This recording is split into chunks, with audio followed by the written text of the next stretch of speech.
Good evening. खुश रहो, स्वस्थ रहो, सभी को एक एक मोल आशीर्वाद।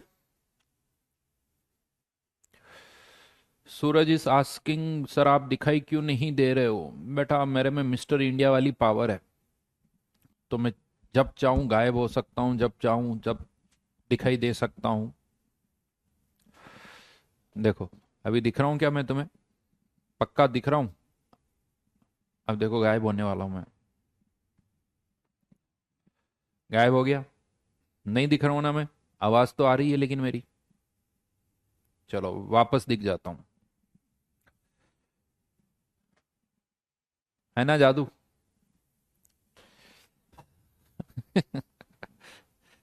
क्या सोच रहे हो? क्या हो गया सर को? है? सर ऐसी बहकी बहकी बातें क्यों कर रहे हैं?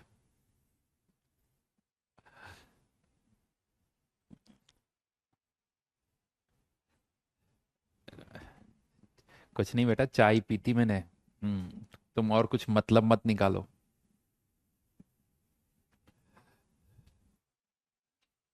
ओ, thank you for teachers day wishes. Thank you, thank you, बहुत बहुत धन्यवाद आप लोगों का। और यही कहूँगा कि इसी तरह से मेहनत करते रहो। और मेहनत करते रहोगे तो सक्सेस जो है तुम्हारे को जरूर मिलेगी। ये ध्यान रखना। तो नॉर्मली मैं यही बोलता हूँ कि सक्स मेहनत करते रहो, मेहनत करते रहो, क्योंकि जो मेहनत करता है ना, वो सक्सेसफुल जरूर होता है। वो कभी कभी होता है, थोड़ा डिले हो जाता है, थोड़ा टाइम ज़्यादा लगता है, लेकिन सक्सेसफुल जरूर होता है। और बहुत बार क्या होता है, हमें शॉर्ट टर्म में सक्सेस चाहिए होती है, और बहुत बार ऐसा होता है कि शॉर्ट टर्म में सक्सेस शायद ना मिले। बट जो मेहनत करता है ना, उसको लॉन्ग टर्म में बहुत सक्सेस मिलती, बहुत सक्सेस मिलती। बस हार नहीं मानो, लगे रहो, लगे रहो, लगे रहो। ये मत करना लगे रहो मुन्ना भाई वाली बात नहीं करो, बस लगे रहो।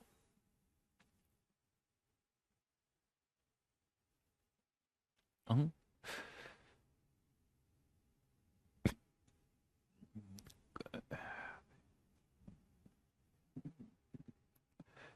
ठीक है।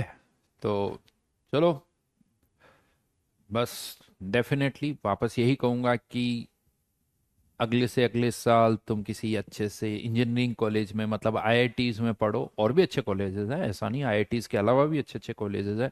तो अच्छे अच्छे इंजीनियरिंग कॉलेज में तुम जाओ, वहाँ पर अच्छी खासी पढ़ाई करो। फिर उसके बाद वहाँ से निकलने के बाद बहुत सारे ऑप्शंस हैं। आप चाहो तो जॉब कर सकते हो, आप चाहो तो इंटरप्रेन्योर बन सकते हो, आप चाहो तो अपना बिजनेस कर सकते हो, या कुछ और हायर स्टडीज के लिए जा सकते हो सकता है आप यूपीएससी की तैयारी करो। मतलब एन नंबर ऑफ ऑप्शंस है। तो यही कहूंगा कि गो, बस लगे रहो, सक्सेसफुल जरूर होंगे हम। नहीं तो क्या था भाई, डिस्कशन क्या था? यस, यही था क्या डिस्कशन? O2 1 से लेके 13। यार, S2 तो दिया ही नहीं था यार। सुनील, तुम S2 की क्यों बात कर रहे हो?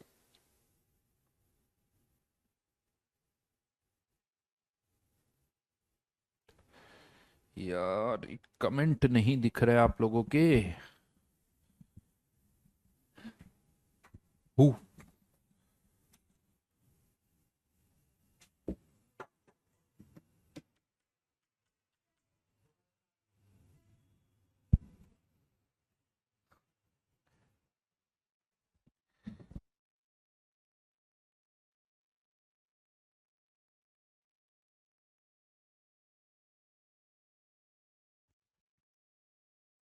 आप लोगों के कमेंट नहीं दिख रहे थे, अब वापस दिखने लगे हैं।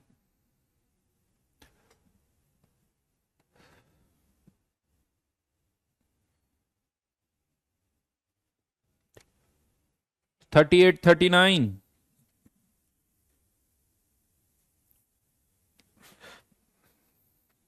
चलिए देखते हैं क्या डाउट्स हैं।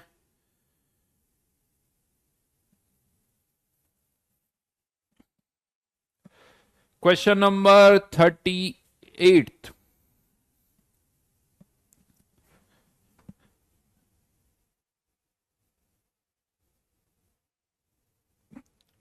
KHC2,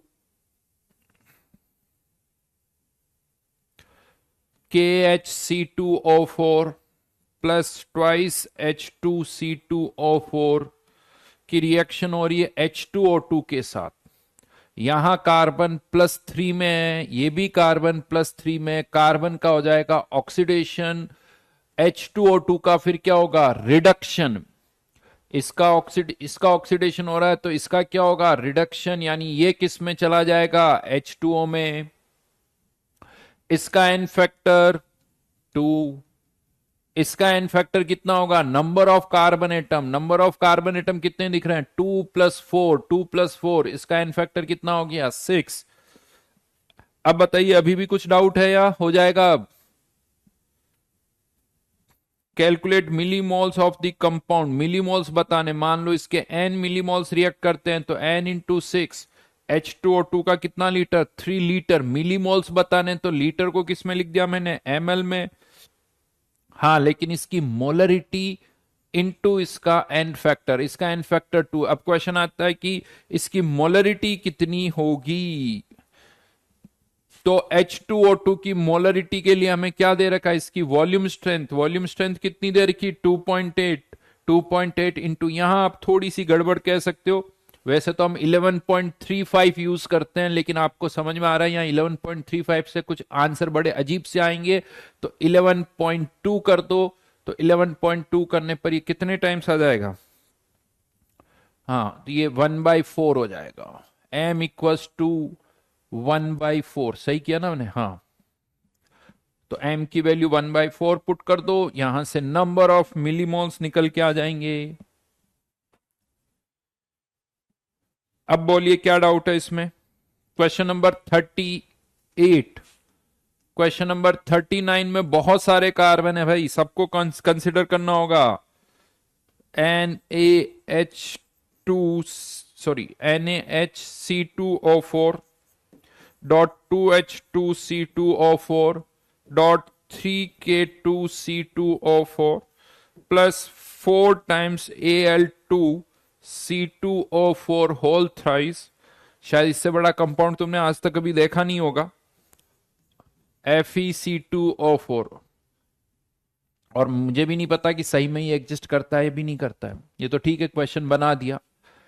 अब इसकी किसके साथ रिएक्शन हो रही है, इसकी किसके साथ रिएक्शन हो रही है, KMnO4 के साथ। KMnO4 क्या है, ऑक्सीडाइजिंग एजेंट, वो किसको ऑक्सीडाइज करेगा। अब बताओ यहां पर जब KMnO4 के साथ रिएक्शन होगी तो इसका एन फैक्टर क्या होगा। अब एन फैक्टर निकालना है तो ये देखना होगा कि इसमें किसका ऑक्सीडेशन हो रहा है, किसका ऑक्सीडेशन हो रहा है बताओ यहां पर। ओहो, शैलेश पूछ रहा है सर इसका नाम बता दो। हाँ बेटा, मुझे तो ये भी नहीं पता कि ये कंपाउंड एग्जिस्ट करता है या नहीं करता है।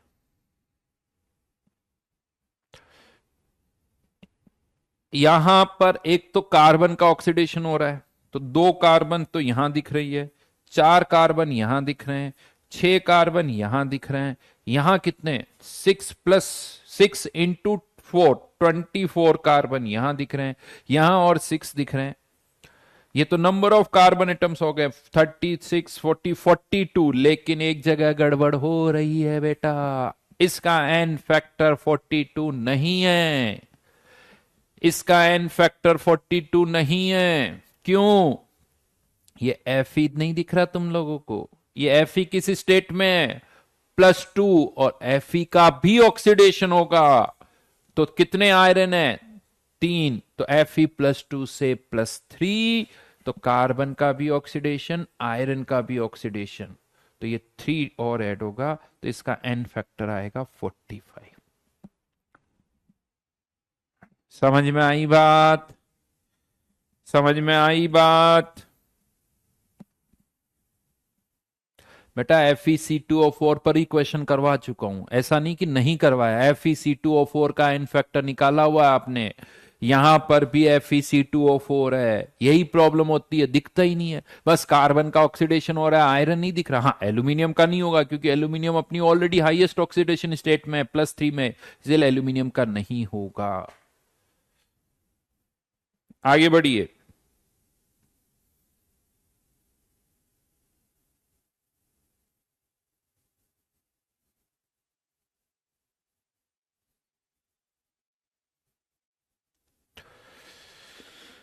हम्म।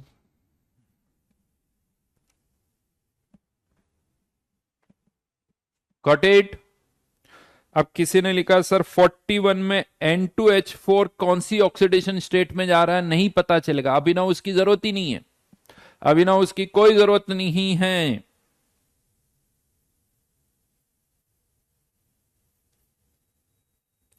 क्योंकि क्वेश्चन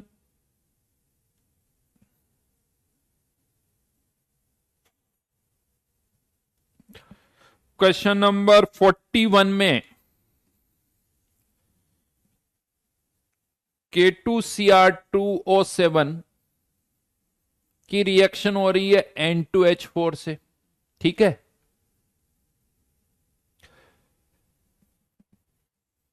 और फिर इसी N2H4 से, इसी N2H4 से KMnO4 की भी रिएक्शन हो रही है। थोड़ा सा दिमाग लगाओ भाई, थोड़ा सा दिमाग लगाओ, इंजीनियर बन रहे हो, ऐसे मत करा करो। K2Cr2O7 के जितने इक्वलेंट्स होंगे उतने ही इसके होंगे, और वही अमाउंट यहां पर भी रिएक्ट कर रही है। और कहा जा रहा है कि यहां पर भी N2H4 उसी ऑक्सीडेशन स्टेट में जा रहा है। तो जितने इक्विवेलेंट्स इसके यहां है उतने ही यहां है, यानी यहां पर मान लो इसके E1 इक्विवेलेंट्स, तो इसके भी E1, इसके भी E1, तो इसके साथ इसके भी कितने रिएक्ट करेंगे, E1। इसका मतलब इन दोनों के इक्विवेलेंट्स भी बराबर हैं। तो equivalents of KMnO4 equals to equivalents of K2Cr2O7। अब बताओ कहीं N2H4 की जरूरत पड़ी, नहीं पड़ी। बात समझ में आई अभिनव? रुको यार।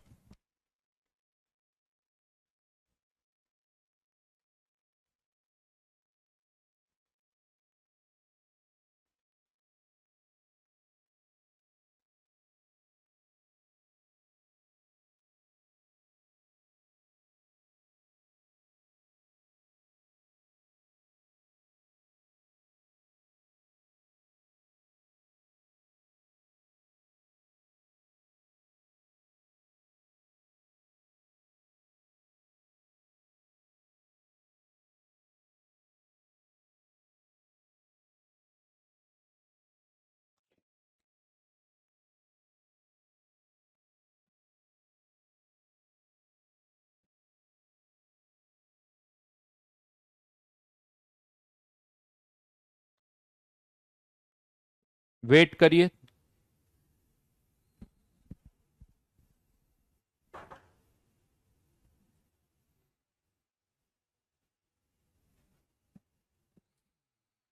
कोई पूछ रहा है कि ये इक्वल कैसे हो बेटा, ए अगर बी के बराबर है, बी अगर सी के बराबर है, तो ए और सी भी तो बराबर होंगे ना। यही तो यहां पर लिखा हुआ है। If A equals to B, B equals to C, that means A equals to सी।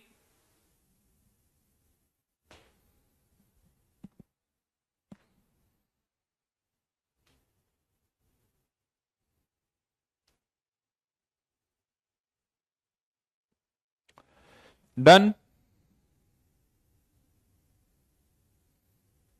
41 तक दिए थे आप लोगों को मैंने।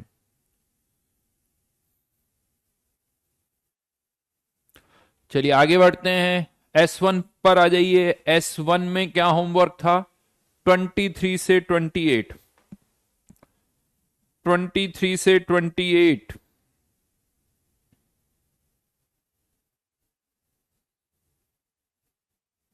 यहां पर 23 में टिन का भी ऑक्सीडेशन होगा, टिन +2 से +4 में जाएगा। 25, 27 में 26 भी कोई बोल रहा है, 25।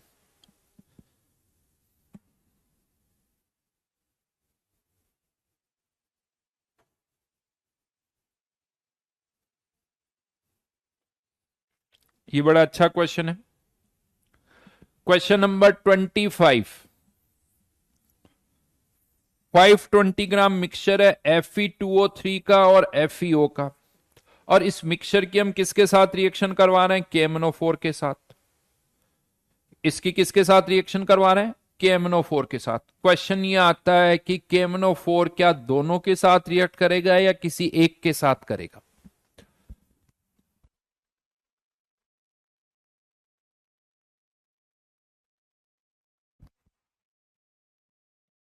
तो यहां पर KMnO4 किसी को ऑक्सीडाइज करता है, जबकि ऑलरेडी यहां पर आयरन +3 में है, तो इसको तो ऑक्सीडाइज कर नहीं सकता। मतलब इस KMnO4 की केवल किसके साथ रिएक्शन होगी? Fe+2 के साथ, FeO के साथ KMnO4 चला जाएगा। एसिडिक मीडियम है तो +2, आयरन किस में चला जाएगा? +3।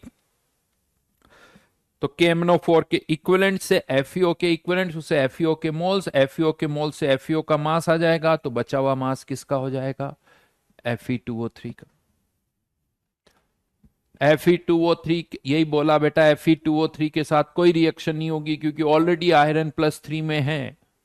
ऑलरेडी आयरन +3 में है तो उसके साथ क्यों रिएक्ट करेगा? रिडॉक्स रिएक्शन होती, किसी का ऑक्सीडेशन किसी का रिडक्शन। डन। नेक्स्ट,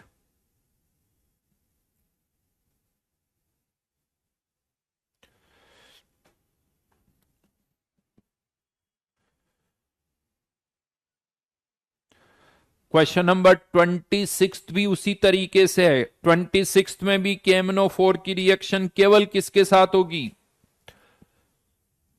Cu2O के साथ। लेकिन हां, ये क्वेश्चन इंटरेस्टिंग है, रिएक्शन तो इसकी केवल Cu2O के साथ होगी।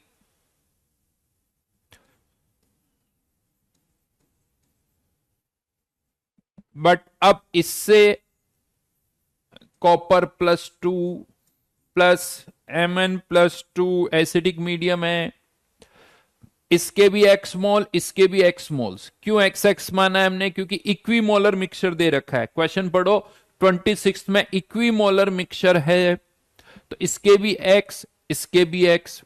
इसका एन फैक्टर क्या होगा? कॉपर यहां पर +1 से किस में जा रहा है? +2 में। चेंज कितने का? 1 का। तो एक कॉपर के लिए 1 का, तो 2 कॉपर है, इसीलिए इसका एन फैक्टर कितना हो गया? 2। तो एक्स मोल एन फैक्टर 2, तो यानी 2 into x, equivalents of Cu2O। इतने ही इक्वलेंट्स किसके होंगे? KMnO4 के। 100 इंटू 0.1 इंटू 5, ये कितना हो गया? 50 मिलीमोल्स है, ध्यान रखना। ये मोल्स की बजाय यहां पर क्या लिख दो? मिलीमोल्स। मिलीमोल्स क्यों बोल रहा हूं? क्योंकि ये ml में, तो x equals to 25 millimoles. लेकिन क्वेश्चन क्या पूछा है? फाइनली सॉल्यूशन में कॉपर+2 के कितने मोल्स होंगे? तो अब सॉल्यूशन में कॉपर+2 के मोल्स कहां से आएंगे? आपको x की वैल्यू पता चली है, तो अब इसके भी 25 मिलीमोल्स और Cu2O के भी 25 मिलीमोल्स है। इसके 25 मिलीमोल से कॉपर+2 आएंगे, कॉपर+2 इससे तो 25 ही आएंगे, लेकिन इससे कॉपर+2 के मिलीमोल्स कितने आएंगे? एक मोल से 2 कॉपर+2 मिलेंगे। तो 25 से 50, तो 50 + 25 टोटल कितना हो गया? 75।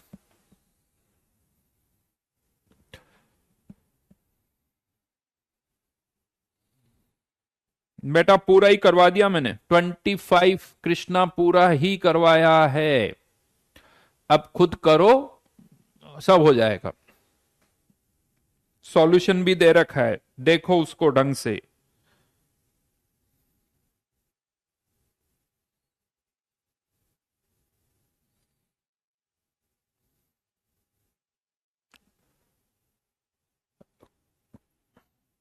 कार्तिकेय, ये क्या डाउट है? कॉपर+2 में कैसे गया? Cu को जब आप किसी पानी में डालोगे ना, कॉपर ऑक्साइड, ऑक्साइड्स को जब आप पानी में डालते हो, ये कॉपर+2 में चला जाएगा। ऑक्साइड की वाटर के साथ जो भी रिएक्शन होगी, तो यहां से क्या मिलेगा तुम्हें? कॉपर+2। FeO को पानी में डालोगे तो ये क्या देगा? Fe+2। कॉपर सल्फेट को पानी में डालोगे तो ये क्या देगा? कॉपर+2।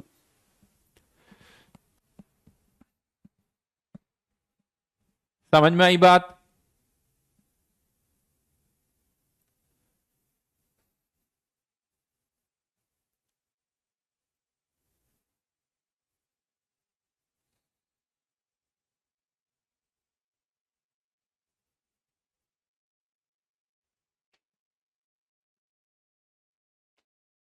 प्रकाश बेटा, क्वेश्चन नंबर 23 में ऑक्सीडेशन नंबर 4 होगा।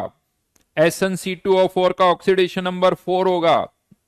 और वहीं पर तुम गड़बड़ कर रहे हो, इसीलिए तुम्हारा आंसर नहीं आ रहा। तुम टिन को ऑक्सीडाइज ही नहीं करवा रहे हो।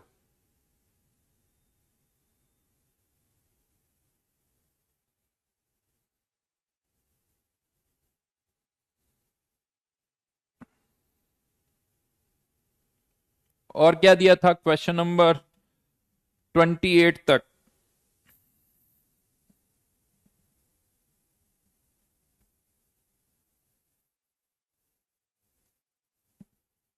28 जैसे बहुत सारे कर चुके हैं। क्वेश्चन नंबर 27 में मिक्सचर है, दोनों के साथ रिएक्शन होगी। क्वेश्चन नंबर 27 में KHC2O4 और H2C2O4, इसके 1 मोल, इसके 2 मोल, इसके साथ भी KMnO4 की रिएक्शन होगी, इसके साथ भी होगी। तो टोटल KMnO4 कितना कंज्यूम होगा? यहां जितना हो रहा है, यहां जितना हो रहा है, दोनों का सम करो। तो इसको सिंपल वे में ऐसे बोल सकते हैं, KMnO4 इन दोनों के साथ रिएक्ट कर रहा है, तो इन दोनों के इक्विवेलेंट्स का सम जो होगा, उतने ही इक्विवेलेंट्स किसके होंगे? KMnO4 के होंगे।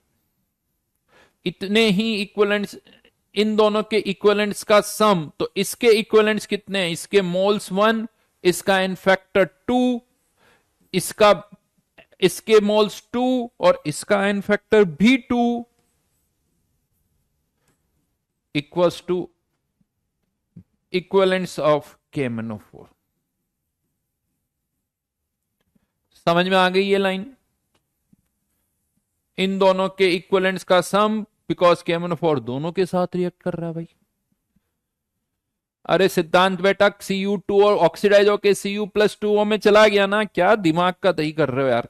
क्या लिखा हुआ है यहां पर? Cu2O KMnO4 के साथ रिएक्शन होगी, ऑक्सीडाइजिंग एजेंट है, तो कॉपर +1 को कहां लेके जाएगा? +2 में। फिर क्यों पूछ रहे हो ये? सब तो लिखा हुआ है यहां पर, दिख रहा है या नहीं दिख रहा है?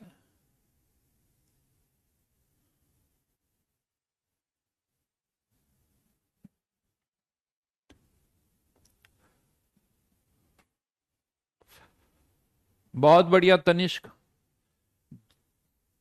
अच्छी बात है, जल्दी जल्दी करो, फिर जल्दी IIT में जाओ।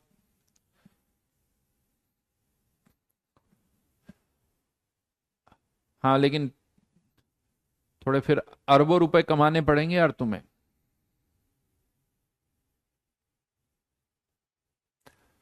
समझ रहे हो? तनिष्क कह रहा है कि सर मैं भी बड़ा होऊंगा और अपनी कोचिंग खोलूंगा, और अपनी कोचिंग में केमिस्ट्री सर आप ही से पढ़वाऊंगा। ये तनिष्क का कहना है। तो बहुत बढ़िया तनिष्क, बस इतना सा कहूंगा कि भाई जल्दी जल्दी फिर करोड़ों रुपए अरबों रुपए कमाओ, ताकि फिर, समझ रहे हो ना क्या कहना चाहता हूं?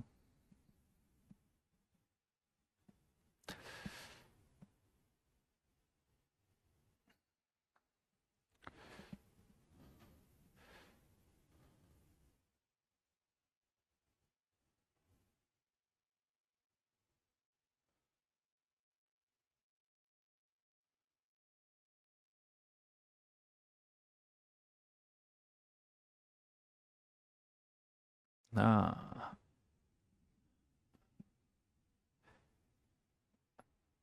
सर प्लीज हेल्प मी, ध्रुव कुमार बोलो।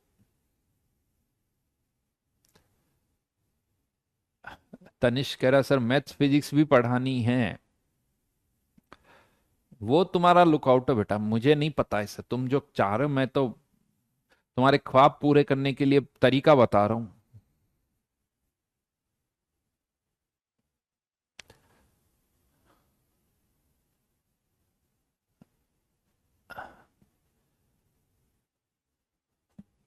चलो अभी वापस इस पर आते हैं, और क्या बचा?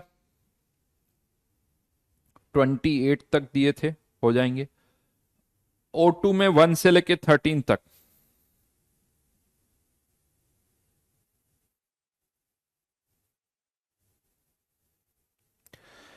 चलिए O2 में जल्दी जल्दी से डाउट्स बोलिए।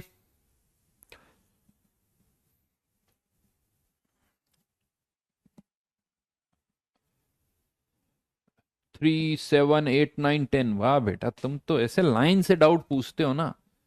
चलो कोशिश करता हूँ, 3, 7, 8, 9, 10 सब पूछ डालो हैं। 7, 8, 9, 10। थर्ड, चलो पहले थर्ड क्वेश्चन देखते हैं। थर्ड में क्या डाउट है? थर्ड में क्या डाउट है? हम्म। थर्ड अभी होल्ड करो बेटा, थर्ड का बी ऑप्शन अभी बताऊंगा।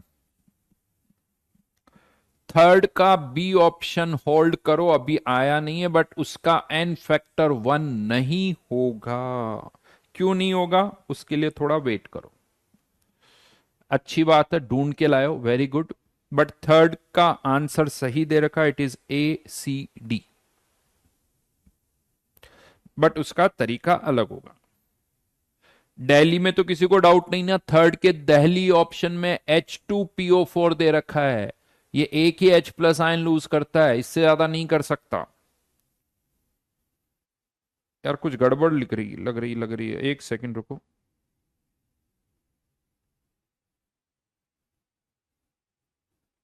हम्म, कुछ, रुको रुको रुको।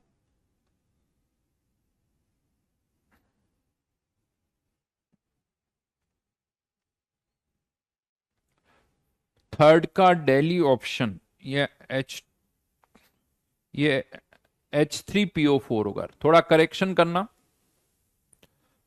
थर्ड के दिल्ली ऑप्शन में रिएक्शन ऐसे लिखनी है, NaH2PO4 प्लस H2। ये एक ही H प्लस आयन दे रहा है, इसीलिए इसका एन फैक्टर 1। ठीक है।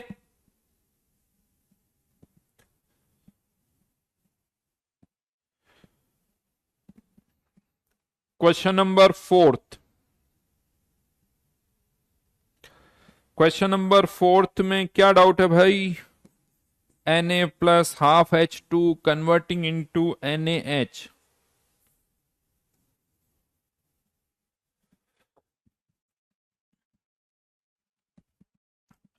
0 से +1, सोडियम का ऑक्सीडेशन। 0 से -1, यानी यहां इसका तो हो रहा है ऑक्सीडेशन, और इसका हो रहा है रिडक्शन। अब बताओ, अब क्या डाउट है यहां पर?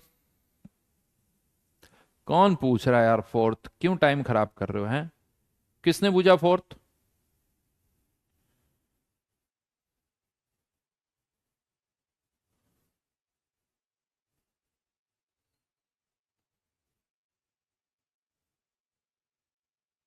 सिक्स्थ होल्ड करना पड़ेगा, सिक्स्थ होल्ड करना पड़ेगा। वेट करो, सिक्स्थ भी वेट करना पड़ेगा, अभी बताऊंगा।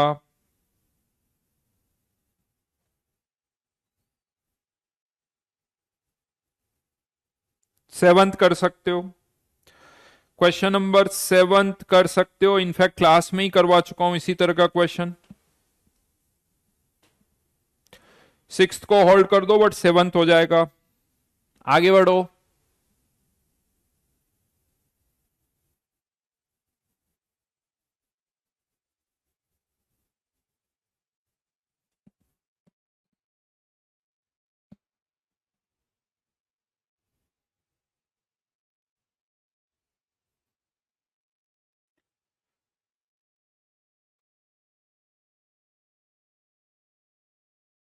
एक सेकंड।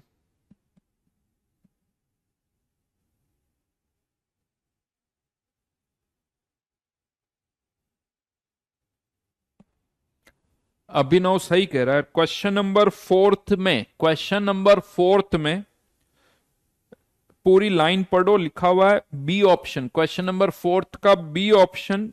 Na इज ऑक्सीडाइजिंग के आगे एक वर्ड और है, Na is oxidising agent, Na is reducing agent. तो क्वेश्चन नंबर फोर्थ में केवल दिल्ली आंसर ही है। क्वेश्चन नंबर फोर्थ का आंसर इज ओनली दिल्ली। बिल्कुल सही। अगर केवल उसको Na इज ऑक्सीडाइजिंग पढ़ोगे तब तो सही हो रहा, बट वो ऑक्सीडाइजिंग एजेंट है, और ऑक्सीडाइजिंग एजेंट गलत है।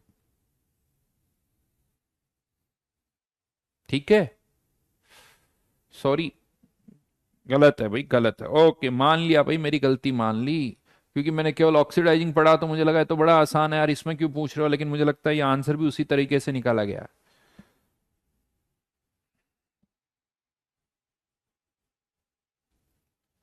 सेवंथ के ऑप्शन में डाउट्स हैं,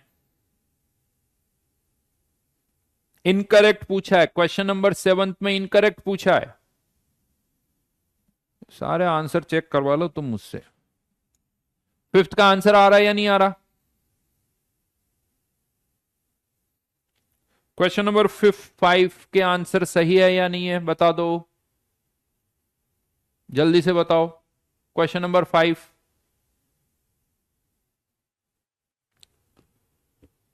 सही है, आ रहा है।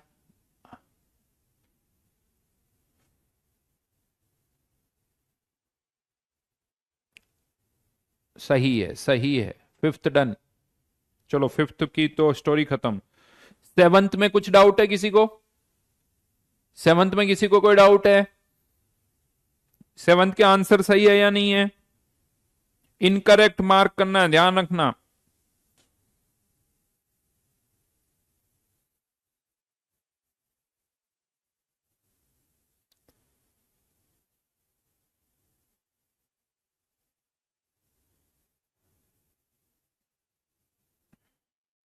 क्वेश्चन नंबर सेवंथ में मैं लिख देता हूं, आगरा ऑप्शन MnO KMnO4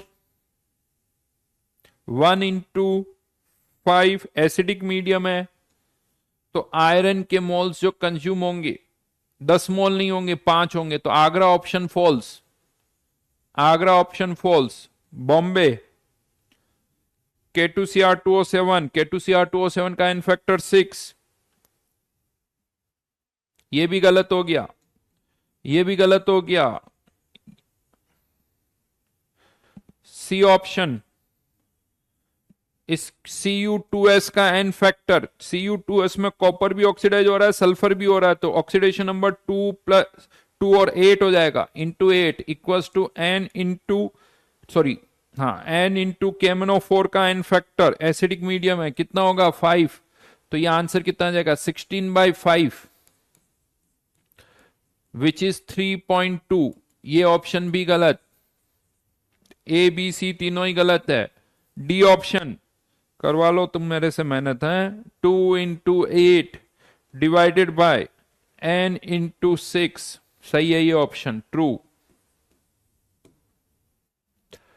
खींचे, जबरदस्ती करवा रहे हो मेरे से, हैं? कहां प्रॉब्लम है भाई?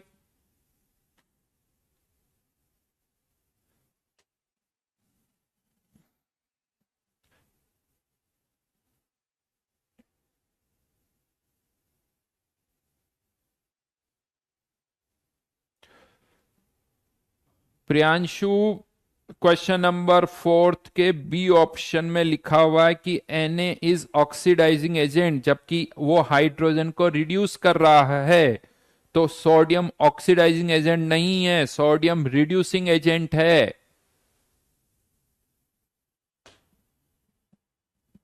अब नहीं बता रहा हूं मैं, ये सब बहुत हो गया। 8th 9th में कोई क्वेश्चन नंबर पैराग्राफ में कोई डाउट है किसी को? 8 9 10th, लेकिन इसमें मुझे लग रहा है 10th नहीं हो पाएगा, 10th नहीं हो पाएगा, 10th होल्ड कर लो।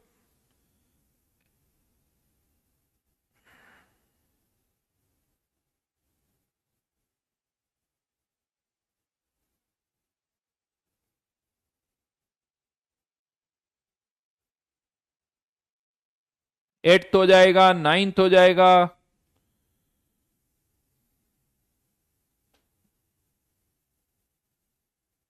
Pb+4 से +2, तो PbO2 का इन फैक्टर 2 है। कहां तक दिए थे क्वेश्चन? अब चलो इसको बाद में करेंगे, 10 तक किए हैं, बाकी बाद में करेंगे। तो लास्ट क्लास में हमने कहां तक किया था, ये मैंने समझा दिया था, टाइट्रेशन वर्ड समझा दिया था, इक्विवेलेंस पॉइंट का मतलब थोड़ा समझा दिया था, पॉइंट एट विच इक्विवेलेंट्स बिकम इक्वल, और कुछ क्वेश्चंस भी हमने किए थे। लास्ट क्वेश्चन जो किया था वो कुछ इस तरह से था, H2C2O4 या इस तरह के क्वेश्चंस थे। अब यहां पर एक, वैसे तो हम शीट में कर चुके हैं, मिक्सचर से रिलेटेड क्वेश्चंस भी आते हैं। अभी तक जो ज्यादातर क्वेश्चन हमने किए थे उसमें क्या था कि ए बी के साथ रिएक्ट कर रहा है तो ए के इक्विवेलेंट्स बी के इक्विवेलेंट्स के बराबर होंगे। अब एक हेडिंग डाल सकते हो, mixture related problems, mixture related problems. तो अब लेट से हमारे पास कोई एक मिक्सचर है जिसमें दो कंपोनेंट है ए और बी, और इस मिक्सचर के साथ हम रिएक्शन करवा रहे हैं सी की। तो यहां पर यूं कह दो तीन केसेस बनते हैं, सी या तो केवल ए के साथ रिएक्ट करे, सी केवल बी के साथ रिएक्ट करे, या फिर सी ए और बी दोनों के साथ रिएक्ट करे। अगर C केवल A के साथ रिएक्ट कर रहा है तो C के इक्विवेलेंट्स A के इक्विवेलेंट्स के बराबर होंगे, C केवल B के साथ रिएक्ट कर रहा है तो C के इक्विवेलेंट्स B के बराबर होंगे। लेकिन अगर C दोनों के साथ रिएक्ट कर रहा है तो C के इक्विवेलेंट्स इन दोनों के इक्विवेलेंट्स के सम के बराबर होंगे, फिर दोनों के इक्विवेलेंट्स का सम C के इक्विवेलेंट्स के बराबर। तो जब भी इस तरह का क्वेश्चन आएगा, जैसे अभी हमने किया ही था शीट डिस्कशन में, याद करो Fe2O3 और FeO वाला, लेकिन वहां केवल FeO की ही रिएक्शन हो रही थी, किसी एक सब्सटेंस की रिएक्शन हो रही थी। तो यहां पर अब एक क्वेश्चन मैं दे रहा हूं, तो जब भी क्वेश्चन आएगा सबसे पहले आपको यह देखना पड़ेगा कि क्या वो सब्सटेंस किसी एक के साथ रिएक्ट कर रहा है या किसी कि दोनों के साथ कर रहा है, ये आपको चेक करना पड़ेगा। एन इक्विमोलर मिक्सचर ऑफ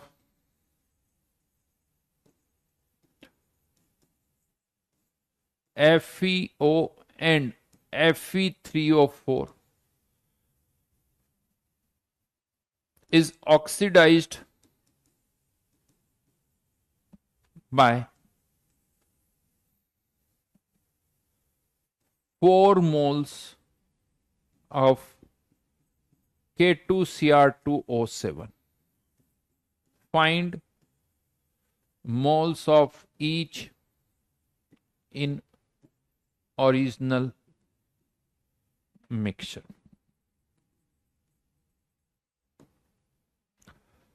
बताइए जल्दी से क्या आंसर होगा। पहले ये देखिए कि क्या FeO Fe3O4 दोनों रिएक्ट करेंगे या दोनों में से कोई एक रिएक्ट करेगा, ये आपको बताना है।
दोनों रिएक्ट करेंगे, यस दोनों ही रिएक्ट करेंगे। FeO भी रिएक्ट करेगा क्योंकि इसमें +2 में है, तो ये भी ऑक्सीडाइज होगा, +3 में जाएगा।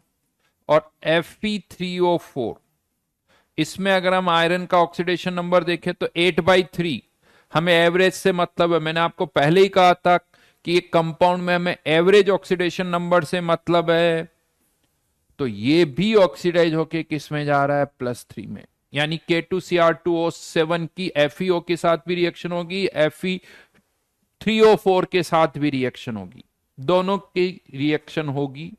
अब बताइए दोनों के कितने मोल्स होंगे।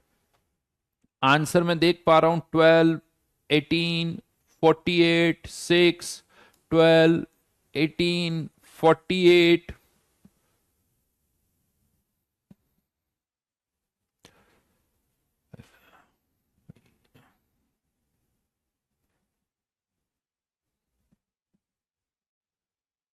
बिल्कुल सही और करेक्ट आंसर है मेरे हिसाब से 12।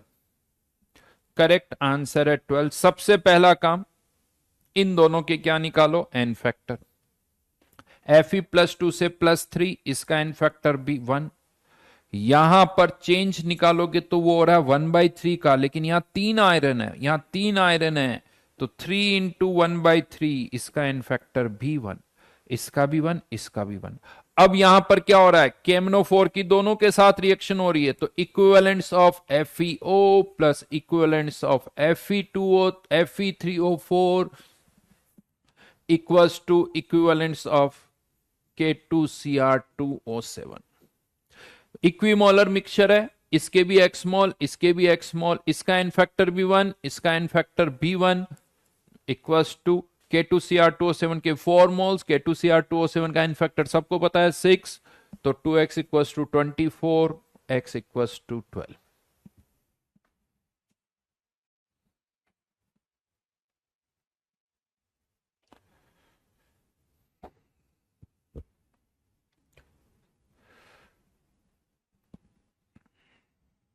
राइट तो ये मिक्सचर से रिलेटेड क्वेश्चंस है।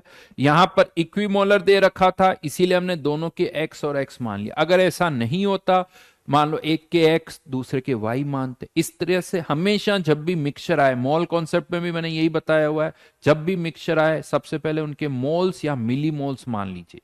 वो डिपेंड करेगा डेटा क्या दे रखा है, तो एक्स वाई या तो एक्स एक्स, इस तरह से सबसे पहले वेरिएबल्स मानिए। जितने वेरिएबल्स होंगे उतनी इक्वेशन जरूर बनेगी। फिर ये सोचो कि इक्वेशंस कैसे बनानी है। Got it.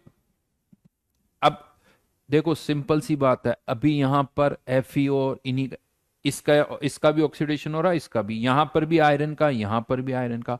अब इसको कॉम्प्लिकेटेड किया जा सकता है। कॉम्प्लिकेटेड कैसे किया जा सकता है कि लेट से मिक्सचर है किसका, CuS और Cu2S का। अब इसका ऑक्सीडेशन हो रहा है साहब, इसका ऑक्सीडेशन हो रहा है। अब यहां पर तो ऑलरेडी कॉपर +2 में है, यहां कॉपर +1 में है, सल्फर -2 में, -2 में, तो यहां पर तो केवल सल्फर का ही ऑक्सीडेशन होगा, लेकिन यहां पर कॉपर का भी होगा और सल्फर का भी होगा। होता क्या, जल्दबाजी में हमें लगता है बस सल्फर का ही हो रहा है, तो वो केसेस सारे आ सकते हैं। यानी हमेशा चेक करो कि एन फैक्टर निकालते वक्त वो केस 1 है या 2 है या 3 है या दोनों का मिक्सचर है। यहां पर केवल सल्फर का हो रहा है, लेकिन यहां कॉपर और सल्फर का दोनों, यानी ये केस 2 को बिलोंग कर रहा है या केस 1 को, दोनों का मिक्सचर है, तो उसको देखना पड़ेगा। अगर मान लो ये SO2 में जा रहे हैं, जो भी जा रहे हैं उसके अकॉर्डिंग आपको देखना पड़ेगा। Right, then next type of problem पर आ रहा हूं। अब क्या होता है, अभी तक तो ठीक है, हमने पहले तो देखा ए और बी रिएक्ट करके सी बना रहे, तो ए के इक्विवेलेंट्स बी के बराबर होंगे, बी के सी के बराबर होंगे। फिर हमने मिक्सचर वाला केस ले लिया। अब यहां पर और क्या चेंज होता है कि लेट से ए और बी की रिएक्शन हो रही है, इससे कुछ सी और डी बन रहा है, लेकिन ये जो सी यहां बन रहा है ये फर्दर किसी और सब्सटेंस ई के साथ रिएक्ट करके एफ और जी बना रहा है। सही लिखा ना, ABCDEFG, या कुछ गड़बड़ तो नहीं हुई ना? हाँ सही है। अब यहां पर क्या हो रहा है कि ये जो सी यहां बन रहा है वो फर्दर हम यहां यूज कर रहे हैं। मतलब आप इस सी को एज ए इंटरमीडिएट प्रोडक्ट कह सकते हो कि सी यहां बन रहा है और फर्दर हम इसको यहां यूज कर रहे हैं। तो अब यहां पर ए बी के साथ रिएक्ट कर रहा है, तो ये तो हम कह सकते हैं ए के जितने इक्विवेलेंट्स होंगे उतने ही बी के होंगे। मान लो इसके E1 इक्विवेलेंट्स है, तो इसके भी इसके साथ E1 रिएक्ट करेंगे, इसके भी E1 बनेंगे और इसके भी E1 बनेंगे, कोई प्रॉब्लम नहीं है। और यहां पर जो सी बन रहा है उसको हम यहां यूज कर रहे हैं। तो क्वेश्चन ये आता है कि क्या मैं ऐसा कह सकता हूं कि अगर सी के यहां E1 इक्विवेलेंट्स है तो यहां पर भी E1 ही होंगे? क्या सी के यहां पर E1 इक्विवेलेंट्स है तो यहां पर भी E1 ही होंगे? तो आंसर इज जरूरी नहीं है, कोई गारंटी नहीं है। क्यों? क्योंकि रिएक्शन जैसे ही बदलती है एन फैक्टर बदल सकता है, और एन फैक्टर बदल गया तो फिर इक्विवेलेंट्स बराबर नहीं होंगे। यस, यहां पर ये कंफर्म है कि अगर यहां पर इसके जितने मोल्स है उतने ही यहां पर भी होंगे, क्योंकि जितना सी यहां बन रहा है उतना हम यहां यूज कर रहे हैं। तो अगर इसके यहां एन मोल्स है तो यहां पर भी एन मोल्स होंगे, बट मोल्स बराबर होंगे इसका मतलब इक्विवेलेंट्स बराबर होंगे ये जरूरी नहीं है। क्यों? क्योंकि यहां एन फैक्टर अलग हो सकता है, यहां एन फैक्टर अलग हो सकता है। जैसे यहां पर मान लो इसका एन फैक्टर कितना है, n1, यहां इसका एन फैक्टर n1 और यहां इसका एन फैक्टर कितना है, n2। तो अगर यहां पर इसके इवन इक्विवेलेंट्स प्रोड्यूस हो रहे हैं तो इसके इवन इक्विवेलेंट्स को पहले किस में कन्वर्ट करो, मोल्स में। तो इक्विवेलेंट्स को मोल्स में कैसे कन्वर्ट किया जाता है, एन फैक्टर से डिवाइड करके। तो ये क्या आ गए, नंबर ऑफ मोल्स। और जब हम C को यहां यूज कर रहे हैं तो नंबर ऑफ मोल्स तो वही रहेंगे, यानी E1/N1। ये क्या आ गए, मोल्स। मोल्स। अब अगर मुझे यहां पर फिर से इक्विवेलेंट्स निकालना है तो किससे मल्टीप्लाई करूंगा, एन फैक्टर से, जो कि कितना है, N2। तो ये N2 और N1 कैंसिल आउट नहीं होंगे, यानी यहां पर इक्विवेलेंट्स कितने आए, इक्विवेलेंट्स N2 से मल्टीप्लाई कर दिया तो इक्विवेलेंट्स कितने आए, N2/N1, N2/N1 into E1 equivalents, जो कि E1 के बराबर नहीं है। हाँ, लेकिन C का अगर यहां और यहां एन फैक्टर सेम हुआ, अगर C का यहां पर भी एन फैक्टर N1, यहां पर भी एन फैक्टर N1, तो ये N1 N2 कैंसिल आउट हो जाएंगे और फिर इक्विवेलेंट्स कितने आएंगे, E1, फिर इसके भी E1, इसके भी E1, इसके भी E1। मतलब अगर कनेक्टिंग एलिमेंट, इन दोनों रिएक्शन को कौन कनेक्ट कर रहा है, C कनेक्ट कर रहा है, C कनेक्ट कर रहा है, तो उसके लिए मैं बोलूंगा वो एक कनेक्टिंग एलिमेंट है, कनेक्टिंग कंपाउंड है। अगर इस कनेक्टिंग कंपाउंड का एन फैक्टर दोनों रिएक्शन में सेम है तो कह दो इसके भी इवन इक्विवेलेंट्स, इसके भी इवन, इसके भी इवन, इसके भी इवन, इसके भी इवन, इसके भी इवन, यानी इन सब के इक्विवेलेंट्स बराबर होंगे। लेकिन अगर कनेक्टिंग कंपाउंड का एन फैक्टर बराबर नहीं है तो इन चारों के इक्विवेलेंट्स बराबर होंगे, इन चारों के इक्विवेलेंट्स बराबर होंगे, लेकिन इन चारों के इक्विवेलेंट्स इन चारों के इक्विवेलेंट्स के बराबर नहीं होंगे। समझ में आई मेरी बात? तो अब क्वेश्चन में एक नहीं दो दो रिएक्शन होगी, इसे हम कहते हैं चेन रिएक्शन। एक रिएक्शन फिर दूसरी रिएक्शन, हो सकता है फिर तीसरी हो सकता है फिर चौथी रिएक्शन हो। यस, ऐसा जेई एडवांस में ऐसे क्वेश्चन आते हैं। तो सीक्वेंस ऑफ रिएक्शन, एक के बाद दूसरी, दूसरी के बाद तीसरी, इस तरह से हो सकता है। तो अब मैं इससे रिलेटेड क्वेश्चन आपको दे रहा हूं, तो क्वेश्चन को ढंग से देखना, ध्यान रखना। कॉन्सेप्ट यही है जो मैं यहां पर आपको बता रहा हूं। लिखो, एक क्वेश्चन लिखो।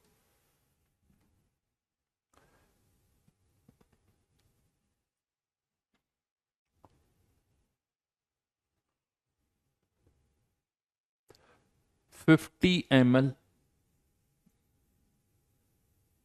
KMnO4 solution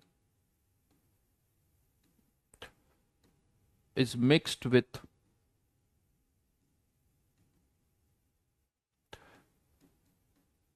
excess Ki in acidic medium.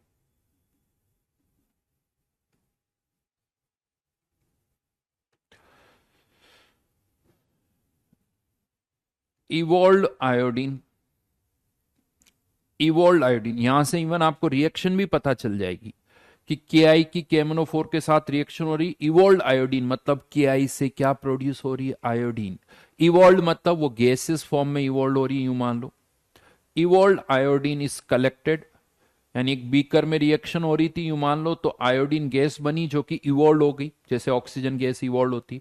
Is collected and is titrated, word का मतलब समझा चुका हूं, is titrated with 100 ml 0.2 m Na2S2O3 solution. Find molarity of KMnO4 solution. यानी जो आयोडीन इवॉल्व हुई उस आयोडीन को किसके साथ रिएक्ट करवाया, Na2S2O3 के साथ। किसके साथ, Na2H2O3 के साथ, यानी दो सेकेंड रिएक्शन होगी, और ये रिएक्शन आप सबको पता है, ये सारी आयोडीन की Na2H2O3 के साथ। तो सबसे पहले दोनों रिएक्शन लिखो अलग अलग, दोनों रिएक्शन लिखो अलग अलग। इसी तरह से केस बनेगा, एक रिएक्शन KMnO4 की किसके साथ, Ki के साथ, उसके प्रोडक्ट लिखो, जो आयोडीन प्रोड्यूस हो रही है फिर उसकी किसके साथ रिएक्शन हो रही है, Na2H2O3 के साथ, उसकी रिएक्शन लिखो और फिर सॉल्व करो। बहुत आसान क्वेश्चन है, बहुत आसान क्वेश्चन है।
आंसर आया 0.08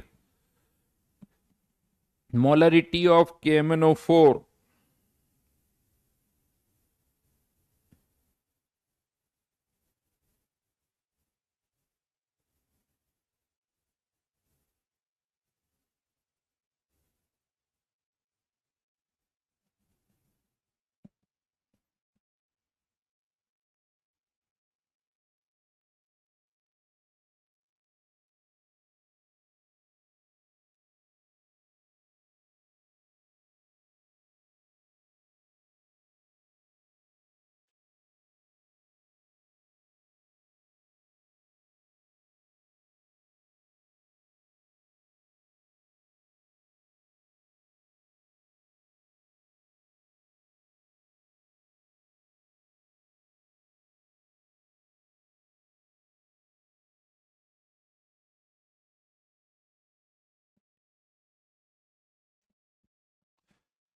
पॉइंट 0.08, चलिए देख लेते हैं। सबसे पहले तो मैं रिएक्शन लिख देता हूं।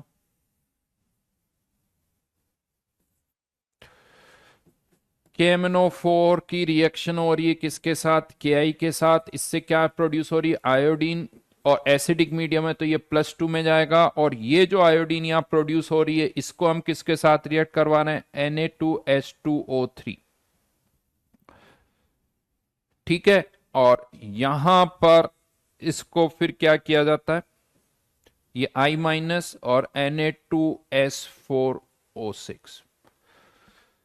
सिंस यहां पर भी आयोडीन का एन फैक्टर, आयोडीन -1 से 0, यहां पर वापस 0 से -1, तो दोनों जगह आयोडीन का एन फैक्टर 2 ही है। यहां पर भी इसका एन फैक्टर 2, यहां पर भी इस आयोडीन का एन फैक्टर 2। अब मैं ये एन फैक्टर नहीं निकालूंगा, बहुत निकाल चुके हैं, ये एन फैक्टर हम बहुत बार निकाल चुके हैं। तो सिंस दोनों जगह आयोडीन का एन फैक्टर सेम है, तो KMnO4 के जितने इक्विवेलेंट्स होंगे उतने I2 के होंगे, उतने इस I2 के होंगे, उतने ही हाइपो के होंगे। तो डायरेक्ट आप क्या कह सकते हो, equivalents of KMnO4 equals to equivalents of Na2S2O3। दोनों के इक्विवेलेंट्स बराबर कर दो। अब दोनों के इक्विवेलेंट्स के लिए KMnO4 की मोलरिटी नहीं पता, 50 ml, मोलरिटी M, KMnO4 का एन फैक्टर Mn+7 से +2 में 5, equals to equivalents of Na2H2O3 100 ml, उसकी मोलरिटी 0.2 और Na2H2O3 का एन फैक्टर सबको पता है 1, m इक्वल्स टू ये 250, तो यानी 2/5 इंटू 0.2, सही लिख रहा हूं, 0.4/5 यानी 4/50, मतलब एक तरह से 0.08, सही बोल रहे हो।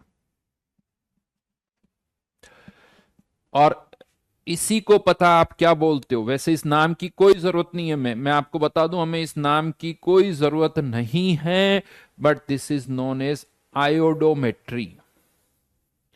आयोडोमेट्री, इसके थ्रू आप क्या कर रहे हो, एक ऑक्सीडाइजिंग एजेंट की कंसंट्रेशन निकाल लेते हो, एक ऑक्सीडाइजिंग एजेंट की कंसंट्रेशन आप पता कर लेते हो।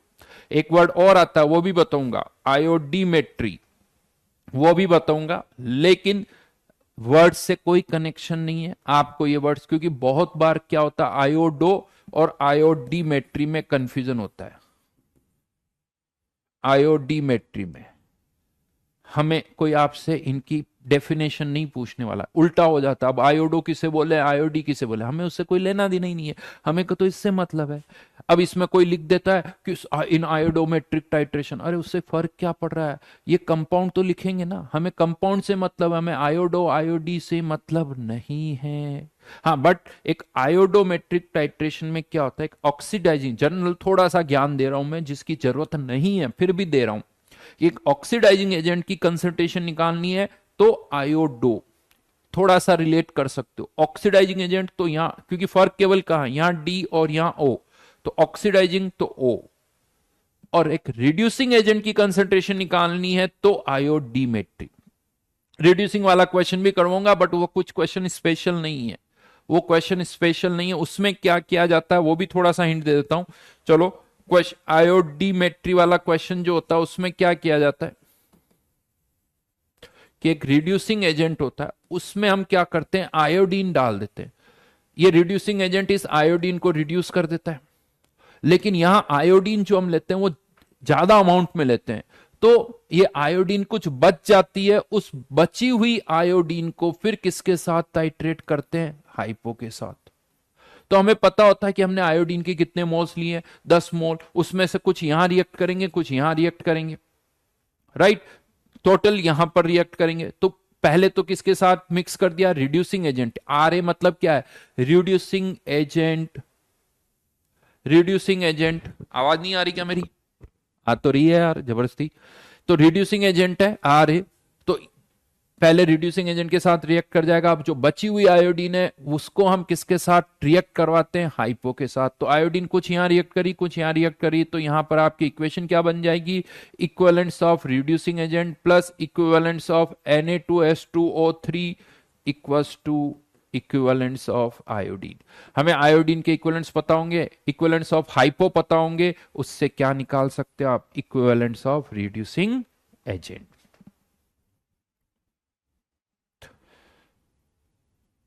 हाँ या ना, समझ में आ गया दोनों का डिफरेंस।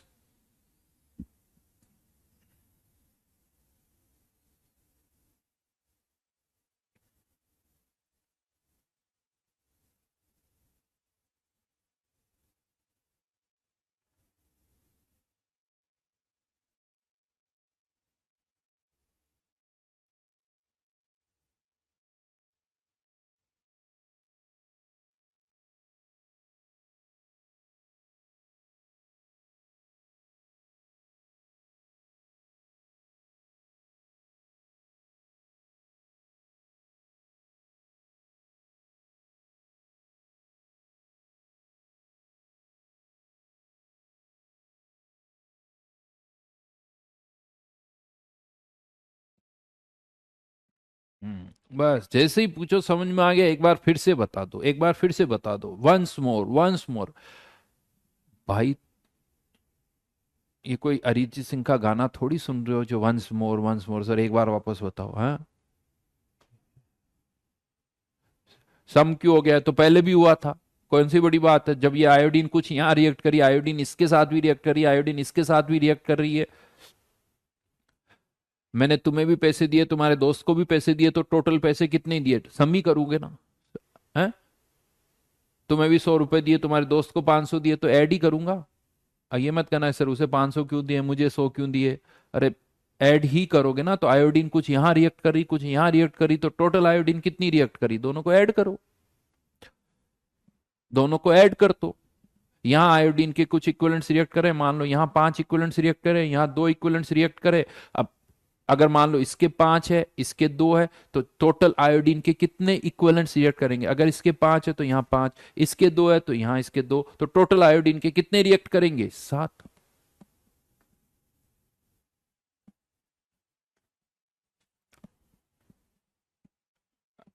बहुत आसान है।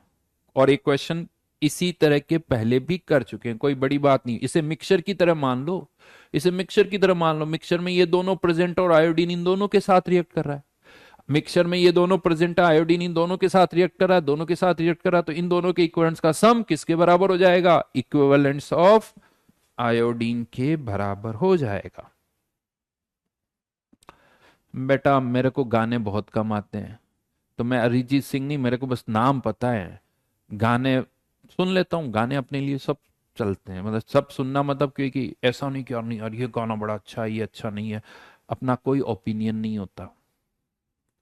हाँ, सीधी सी तो बस गाने सुनो, बात खत्म। और ये मुझे लगता है बड़ा सी, नहीं तो यार ये गाना अच्छा नहीं, यार ये गाना अच्छा है, ये जहाँ थोड़ा सा दिमाग लगने लगता है ना, मतलब वो आप कह सकते हो कि समझ में ही नहीं आता तो क्या दिमाग लगाओ, वो वाली बात है। अपने अपने लिए सब बराबर होते हैं, तो सब ठीक है, सब अच्छे हैं। नहीं,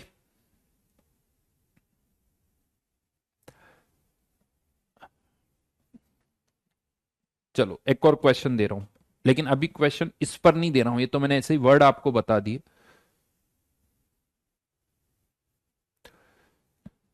हाँ बेटा, एक और क्वेश्चन लिखो आप।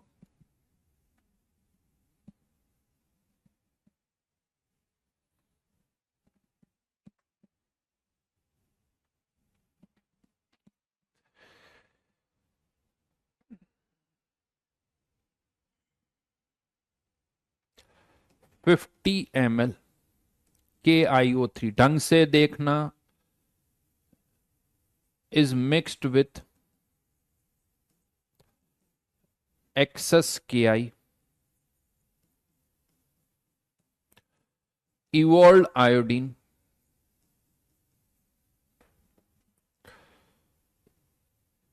was collected, evolved iodine is collected and titrated with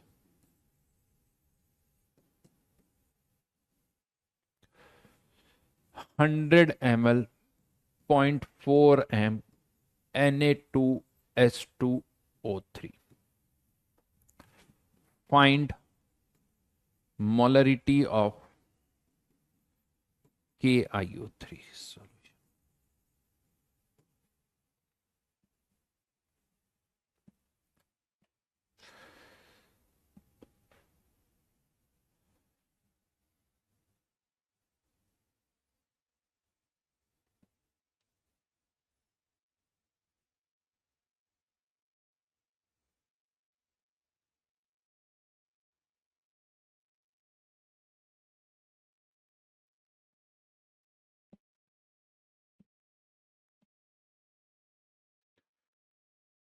हाँ, बैकलॉग क्लियर करने का टाइम नहीं मिल पा रहा है। प्रणय बेटा कितने घंटे पढ़ रहे हो, कितने घंटे पढ़ रहे हो ये बताओ। और दिन में कितने घंटे होते हैं, तो खैर तुम्हें भी पता होगा। अब तुम कितने घंटे पढ़ रहे हो और कितने घंटे में पढ़ के तुम बैकलॉग क्लियर करना चाहते हो। रिएक्शन बेटा खुद सोचो, सब कुछ लिखा हुआ है क्वेश्चन के अंदर, रिएक्शन सब गिवन है, थोड़ा सा दिमाग लगाओ। सारंग या जितने भी स्टूडेंट्स जिन्होंने अभी अभी ज्वाइन किया है, मुझे लगता है ये चैप्टर हम नेक्स्ट क्लास में कंप्लीट कर देंगे इसकी। तो उसके बाद हमारा चैप्टर जो स्टार्ट होगा वो होगा केमिकल इक्विलिब्रियम। तो आप सबसे यही कहूंगा कि जितने भी स्टूडेंट्स हैं वो केमिकल इक्विलिब्रियम से वापस अटेंड करें। तब तक मोल के इनिशियली 5-6 लेक्चर्स तो बहुत देख ले, उससे आपको एक बेसिक आइडिया हो जाएगा। उसमें केवल सिंपल सी बात है, मोल्स क्या होता है, पीवी को स्टोनार्टी क्या होता है, अगर वो पता है तो कहीं कोई प्रॉब्लम नहीं होगी। तो केमिकल इक्विलिब्रियम के लिए बेसिक सा मोल आना चाहिए, जो मोल के पहले 5-6 लेक्चर में क्लियर हो जाएगा, उससे ज़्यादा जरूरत नहीं है। फिर थोड़ा सा कंसंट्रेशन टर्म के 2 लेक्चर, मोल के 4-5 लेक्चर और कंसंट्रेशन टर्म के 2 लेक्चर, ये देख लीजिए, दैट्स इट।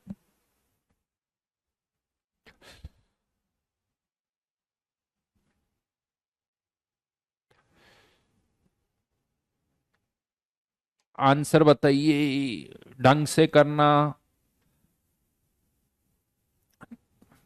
चलिए अब मैं रिएक्शन लिख देता हूं। KiO3 की रिएक्शन हो रही है Ki के साथ, इससे क्या बन रहा है, आयोडीन लिखा हुआ, इवोल्ड आयोडीन। और ये जो आयोडीन यहां से प्रोड्यूस हो रही है वो फर्दर किसके साथ हम टाइट्रेट कर रहे हैं उसको, हाइपो के साथ।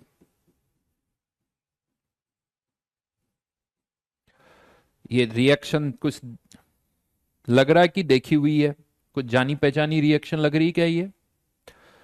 क्या दोनों रिएक्शन में आयोडीन का एन फैक्टर सेम है? क्या दोनों रिएक्शन में आयोडीन का एन फैक्टर सेम है क्या? अगर है तो क्वेश्चन चुटकियों में सॉल्व हो जाएगा, और नहीं है तो फिर सॉल्व तो हो जाएगा, ऐसा नहीं होगा, लेकिन थोड़ी मशक्कत करनी पड़ेगी, फिर थोड़ी मेहनत करनी पड़ेगी।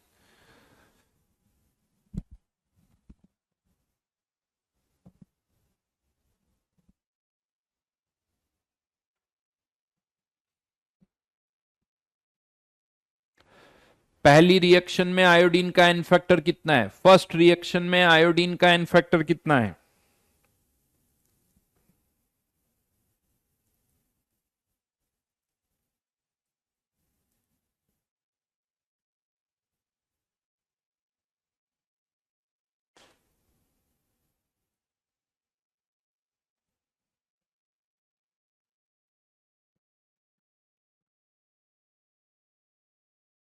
किसी का रिप्लाई नहीं है आया।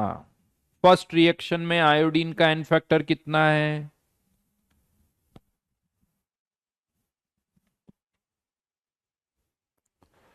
कुछ कमेंट करो यार।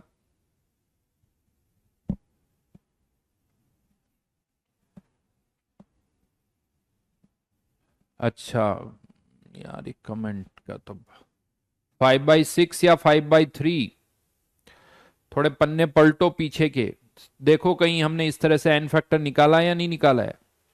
ये डिस्प्रपोर्शनेशन का रिवर्स एग्जाम्पल है, और फिर वही गलती कर रहे हो। यमन 5/6 नहीं होगा, शशि भूषण जी 5/6 नहीं होगा। यहां पर इसका एन फैक्टर 5/3, 2 टाइम्स करना भूल गए, 2 × 10 डिवाइडेड बाय 2 + 10, 1 × 5 नहीं होगा। शीट में भी क्वेश्चन कर चुके हैं, क्लास में भी करवा चुका हूं, अभी भी वो गलत कर रहे हो, अभी भी वो गलत कर रहे हो। तो यहां पर इसका एन फैक्टर 5/3, यहां पर इसका एन फैक्टर 2, यहां पर इसका एन फैक्टर 5, और इसका एन फैक्टर पता ही है सबको 1। कोई बात नहीं अमन, नेक्स्ट टाइम ध्यान रखना। अब यहां पर रिवर्स में चलते हैं, रिवर्स में चलते हैं के Na2S2O3 के। एक बार चलो अपना आंसर तो लिखो, 1/0.13, आंसर क्या आ रहा है, 0.13134, यानी 2 बाई, यही है मतलब 2/15। यस, ज्यादातर का आंसर नहीं, 2/15, 1/15 भी दिख रहा है, प्रीति का 1/15, 1/15, 1/15 तो बहुत कम हो जाएगा यार, बहुत सारे आंसर आ रहे हैं भाई, 4/15 भी आ रहा है। 0.13 रेशियो में लिखो, पॉइंट्स में मत लिखो, पॉइंट्स में मत लिखो, रेशियो में लिखो।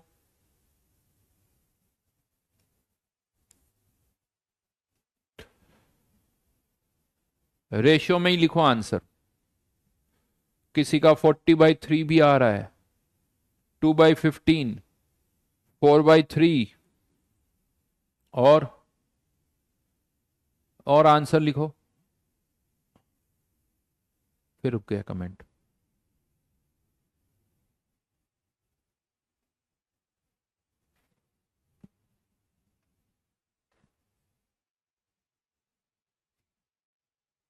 चलिए करके देखते हैं क्या आंसर आता है। तो रिवर्स में चलते हैं।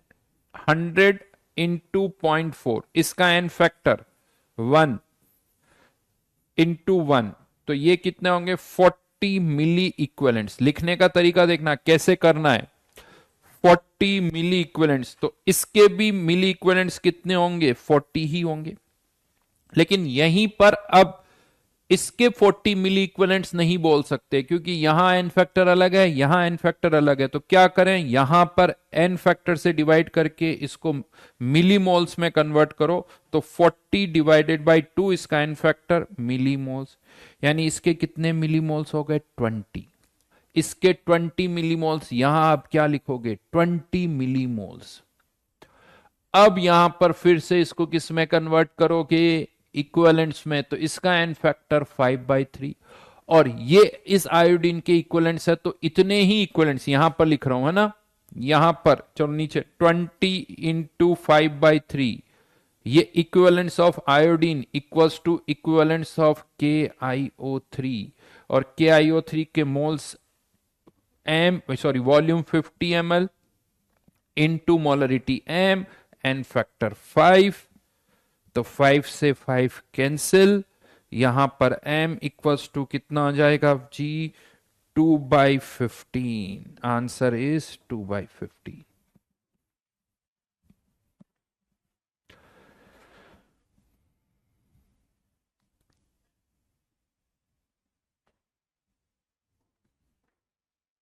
समझ में आई बात? तो दोनों जगह एन फैक्टर बराबर। अब देखो मोस्टली देखो जेई एडवांस में जो क्वेश्चन आते हैं वो ज्यादातर दो रिएक्शन वाले होते हैं। और इसी अब क्वेश्चन में और कोई नया कॉन्सेप्ट नहीं है, जितने भी अलग अलग तरह के क्वेश्चंस थे वो मैंने सब बता दिए हैं। अब ज्यादा से ज्यादा क्या किया जा सकता है, इसको और कॉम्प्लिकेटेड किया जा सकता है। यहां दो रिएक्शन थी, फिर 3 कर दो, 4 कर दो, 5 कर दो। अगर 2, 5, 7 कितनी भी रिएक्शन है, लेकिन अगर कनेक्टिंग एलिमेंट्स का एन फैक्टर सेम है, तब तो कोई प्रॉब्लम ही नहीं है। बट प्रॉब्लम कब होती है? जब कनेक्टिंग एलिमेंट का एन फैक्टर वेरी करता है, यहां अलग। तो फिर हर एक रिएक्शन को अलग अलग सॉल्व करना पड़ता है। इसको अलग से करो, फिर इसके लिए अलग से करो, फिर इसके लिए अलग करो। बट कॉन्सेप्ट इसी तरह से होंगी। अब जितनी प्रैक्टिस करोगे सब अपने आप समझ में आएगा। अभी हो सकता है आपको लग रहा हो सर रिएक्शन नहीं पता चलती, क्वेश्चन करते जाओ, सब समझ में आएगा। बिना क्वेश्चन किए हुए आप सोचो सर समझ में आ जाएगा, वो नहीं होने वाला। वो नहीं होने वाला, ये ध्यान रखना। ये भाई जगदीश करके कुछ और, जगदीश ने कमेंट लिखा, मैं सर आप चला गया, कहाँ गया? टर्न नीचे आना, एक कमेंट ऊपर, और एक तो यार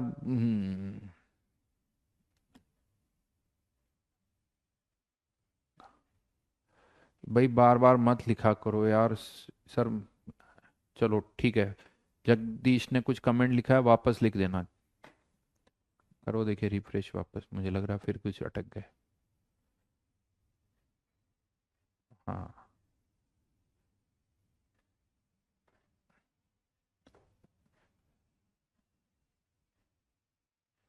हाँ, तारीफ क्यों नहीं पढ़ूंगा? अपनी तारीफ नहीं पढ़ूंगा क्या? हाँ बेटा, खुद की तारीफ करो तो बड़ा मजा आता है सर। हाँ, मोटिवेट करो, मोटिवेट करो। तुम्हें ही मोटिवेशन चाहिए होता है।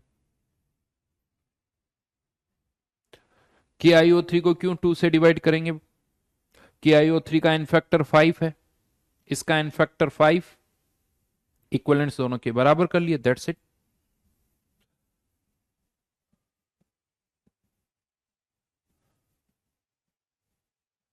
पुलकित, can you give sheets of multiple chapter so we can print one time? बेटा हार्ड कॉपी वैसे ही मिल रही है, क्यों परेशान हो रहे हो? अच्छी बुक्स बाइंडिंग करके वो खरीदो।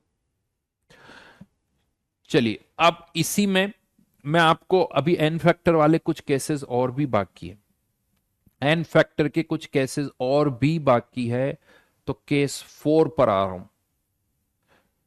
जैसे हमने बैलेंसिंग की थी उसी की बात कर रहा हूं, तो type 4 reaction, not case 4, type 4 reactions, reactions in which an element undergoes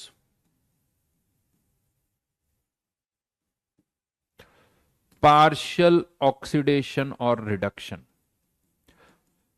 याद करो हमने बैलेंसिंग भी की थी इस तरह से, इनकी बैलेंसिंग भी हमने की थी, उसके भी कुछ एग्जांपल्स लिए थे। अब यहां पर KMnO4 प्लस HCl, इसी की हमने बैलेंसिंग भी की थी, MnCl2 plus Cl2 plus KCl plus H2। यहां पर KMnO4 का रिडक्शन हो रहा है, दिख रहा है साफ साफ, KMnO4 +7 से +2, तो KMnO4 का एन फैक्टर तो 5, इसका एन फैक्टर भी 5। लेकिन बात आती HCl का एन फैक्टर क्या होगा। अब यहां पर HCl देखा जाए तो ऑक्सीडाइज तो हो रहा है, HCl -1 से 0, लेकिन जितना भी HCl है वो सारा ऑक्सीडाइज नहीं हो रहा है, वो सारा ऑक्सीडाइज नहीं हो रहा है। जगदीश अभी बाद में बात करते हैं इससे रिलेटेड, राइट। थोड़ी मेरी तारीफ को होल्ड करो।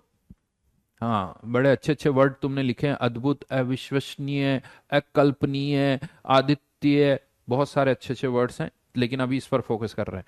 तो HCl कुछ का तो ऑक्सीडेशन हो रहा है, कुछ का नहीं हो रहा, तो अब हमारे यहां तो रूल अलग अलग, ऑक्सीडेशन होने पर एन फैक्टर अलग है, तो HCl का ऑक्सीडेशन वाली रिएक्शन में देखोगे तो अलग आएगा। लेकिन HCl कुछ KCl में भी जा रहा है, यहां तो कोई ऑक्सीडेशन नहीं हो रहा है, यहां पर भी जा रहा है, तो दो यानी इन दोनों रिएक्शंस में HCl का एन फैक्टर अलग अलग है। तो फिर यहां पर अगर हमें HCl का एन फैक्टर फाइंड आउट करना है तो आपको इस रिएक्शन को बैलेंस करना पड़ेगा। बिना बैलेंस किए हुए आप इस HCl का एन फैक्टर फाइंड आउट नहीं कर सकते। अब जब हम यहां पर इसको बैलेंस करेंगे तो वही तरीका, KMnO4 तो किस में जा रहा है, MnCl2 में, और HCl की केवल ऑक्सीडेशन वाली रिएक्शन को कंसिडर करो। Mn बैलेंस है, यहां पर चेंज कितने का आता है आप सबको पता है 5, यहां पर इसको 2 से मल्टीप्लाई किया, यहां पर चेंज कितने का आता है 2 का। और मैंने आपसे कहा था ये जो चेंज होता है वो क्या होता है, नंबर ऑफ इलेक्ट्रॉन, मतलब इसमें 5 इलेक्ट्रॉन इन्वॉल्व है, इसमें 2 इलेक्ट्रॉन इन्वॉल्व है, दोनों तरफ इलेक्ट्रॉन को बराबर करना है, तो इसको 5 से मल्टीप्लाई कर दिया और इसको किससे मल्टीप्लाई कर दिया, 2 से। यहां पर भी अब नंबर ऑफ इलेक्ट्रॉन 10 हो जाएंगे, यहां पर भी नंबर ऑफ इलेक्ट्रॉन्स 10 हो जाएंगे, यानी ये यहां पर कह सकते हो twice KMnO4 plus 10 HCl converting into twice MnCl2 plus 5Cl2। दो यहां इलेक्ट्रॉन दिख नहीं रहे हैं, लेकिन ये KMnO4 5, ये KMnO4 जो है वो टोटल इसमें कितने इलेक्ट्रॉन्स इन्वॉल्व है, 10, ये 10 इलेक्ट्रॉन एब्जॉर्ब कर रहा है, रिडक्शन हो रहा है, दो KMnO4 10 इलेक्ट्रॉन्स एब्जॉर्ब कर रहे हैं, एक KMnO4 5, दो KMnO4 10 इलेक्ट्रॉन्स एब्जॉर्ब कर रहा है, और वो 10 इलेक्ट्रॉन्स कौन रिलीज कर रहे हैं, ये 10 HCl। यानी कुल मिला के इस रिएक्शन में कितने इलेक्ट्रॉन्स इन्वॉल्व है, 10 इलेक्ट्रॉन्स, ये याद रखना। लेकिन अभी HCl का एन फैक्टर नहीं आएगा, अभी हमें अगर HCl का एन फैक्टर निकालना है तो पहले पूरी रिएक्शन को बैलेंस करो। अब हमें पोटेशियम को बैलेंस करना होगा, पोटेशियम यहां किस फॉर्म में, KCl, तो ये 2KCl, उससे पोटेशियम बैलेंस हो गया। अब ये वाली क्लोरीन तो बैलेंस है जो ऑक्सीडाइज हो रही है, लेकिन बाकी की क्लोरीन बैलेंस नहीं है, तो और बाकी की क्लोरीन कितनी है, 4 + 2 6, तो यहां पर 10 HCl तो पहले ही है और 6 HCl और चाहिए, तो टोटल HCl मैं एक ही साथ लिख रहा हूं, तो 10 + 6 कितने हो गए, 16, 10 + 6 कितने हो गए, 16। और अब किसको बैलेंस कर लो, हाइड्रोजन और ऑक्सीजन को, तो ये कितना हो जाएगा, H2O। ऑक्सीजन को बैलेंस किया तो उससे हाइड्रोजन अपने आप में ही बैलेंस हो गई। अब ये पूरी रिएक्शन बैलेंस्ड है और आप कह सकते हो कि इस रिएक्शन में 10 इलेक्ट्रॉन्स इन्वॉल्व है। कितने इलेक्ट्रॉन्स, 10। अब याद करो स्टार्टिंग में मैंने क्या बताया था, रिडॉक्स रिएक्शन में एन फैक्टर निकालना है तो नंबर ऑफ इलेक्ट्रॉन्स इन्वॉल्व पर मॉलिक्यूल, 10 इलेक्ट्रॉन्स इन्वॉल्व है, डिवाइडेड बाय कितने मॉलिक्यूल, 2, तो डिवाइडेड बाय स्टोइकियोमेट्रिक कोएफिशिएंट। यानी number of electrons involve divided by stoichiometric coefficient. यहां से अगर हम देखें तो KMnO4 का एन फैक्टर तो वही 5 आया है। यहां पर आप चाहो तो इस MnCl2 का एन फैक्टर भी निकाल दो, 10 डिवाइडेड बाय 2, ये भी 5 आया है। लेकिन यहां से HCl का n factor, number of electrons involve 10 divided by stoichiometric coefficient, और ये ना तो 1 है ना 2 है, ये 10/16 है। यानी यहां पर इस HCl का एन फैक्टर 10/16 आया है। बाकियों का भी निकाल सकते हो। अगर आप Cl2 का एन फैक्टर निकालोगे तो 10 डिवाइडेड बाय 5। इनफैक्ट KCl और H2O का एन फैक्टर भी ऐसे ही निकालना पड़ेगा। एक रिडॉक्स रिएक्शन में जितने भी सब्सटेंस है उन, अगर देखिए KMnO4 का एन फैक्टर आप डायरेक्टली भी निकाल सकते हो, लेकिन इस HCl का एन फैक्टर निकालना है तो यहां पर इलेक्ट्रॉन्स फाइंड आउट करने होंगे। इवन वाटर का एन फैक्टर भी ऐसे निकालोगे, KCl का एन फैक्टर भी ऐसे निकालोगे। यानी किसी रिडॉक्स रिएक्शन में किसी सब्सटेंस का अगर ऑक्सीडेशन या रिडक्शन नहीं हो रहा है तो उसका एन फैक्टर निकालना और मुश्किल काम है। अगर किसी रिडॉक्स रिएक्शन में किसी सब्सटेंस का ऑक्सीडेशन या रिडक्शन नहीं हो रहा है तो उसका एन फैक्टर निकालना और मुश्किल काम है, क्योंकि उसके लिए पूरी रिएक्शन को बैलेंस करना पड़ता है। पूरी रिएक्शन को बैलेंस करने के बाद एन फैक्टर निकाल सकते हो, अदरवाइज आप एन फैक्टर नहीं निकाल सकते। हाँ, लेकिन अब यहां से इस HCl का एन फैक्टर तो आ गया 10/16, लेकिन कह सकते हो सर इसका क्या फायदा? बिल्कुल सही कह रहे हो, कोई फायदा नहीं है। क्यों? क्योंकि अगर रिएक्शन को हमने बैलेंस कर लिया तो फिर मोल कॉन्सेप्ट से सॉल्व कर लो। और ये तो मैं कहता आ रहा हूं कि अगर बैलेंस रिएक्शन है तो मोल कॉन्सेप्ट से आसान कुछ नहीं है। तो यहां पर यस, एन फैक्टर तो हमने निकाल लिया है, लेकिन हम इसको यूज नहीं करने वाले, यूज नहीं करेंगे। लेकिन बताना जरूरी था। बताना क्यों जरूरी था? नहीं तो आप इसका एन फैक्टर HCl का, आप में से कोई कह देगा 1, कोई कह देगा 2, अपने अपने तरीके लगाओगे। इसीलिए आपको यह पता होना चाहिए कि यहां अगर मुझे HCl का एन फैक्टर निकालना है तो पूरी रिएक्शन को बैलेंस करना पड़ेगा। करेंगे कभी नहीं, क्योंकि ये क्वेश्चन आएगा तो मोल कॉन्सेप्ट से कर लेंगे हम।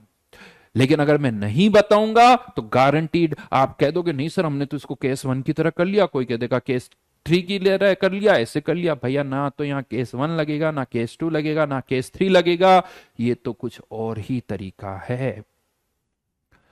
समझ में आ रही मेरी बात? तो यहां पर इस HCl का एन फैक्टर 10/16 होगा। और इसी तरह से एक और केस टाइप 5 रिएक्शंस, सब्सटेंस, ये हमने बैलेंसिंग में नहीं लिया था। Substance involve in redox reaction, involve in redox reaction but does not undergo any reduction और ऑक्सीडेशन, एनी रिडक्शन और ऑक्सीडेशन। यानी उसका ना तो रिडक्शन हो रहा है ना ऑक्सीडेशन। यानी देखा जाए तो इस KCl का कोई एन फैक्टर पूछ ले, H2O का एन फैक्टर पूछ ले, तो अब यहां पर भी इस KCl का एन फैक्टर क्या होगा? Number of electrons involve divided by stoichiometric coefficient. Water का एन फैक्टर क्या होगा? Number of electrons involve divided by n factor. मतलब पूरी रिएक्शन को बैलेंस करना पड़ेगा। 10/2, 10/8। चलो एक दूसरा एग्जांपल ले लो। जिससे अभी शीट में एक क्वेश्चन था जो मैंने होल्ड करवाया था, मुझे लगता है O2 का क्वेश्चन नंबर 6 जो था ना, जो मैंने होल्ड करवाया आप लोगों से, वो इसी पर बेस्ड था। और जो KI वाला क्वेश्चन करवाया था, एक क्वेश्चन नंबर थर्ड का बी ऑप्शन अब करना, वो थर्ड का बी ऑप्शन इसी कैटेगरी का है।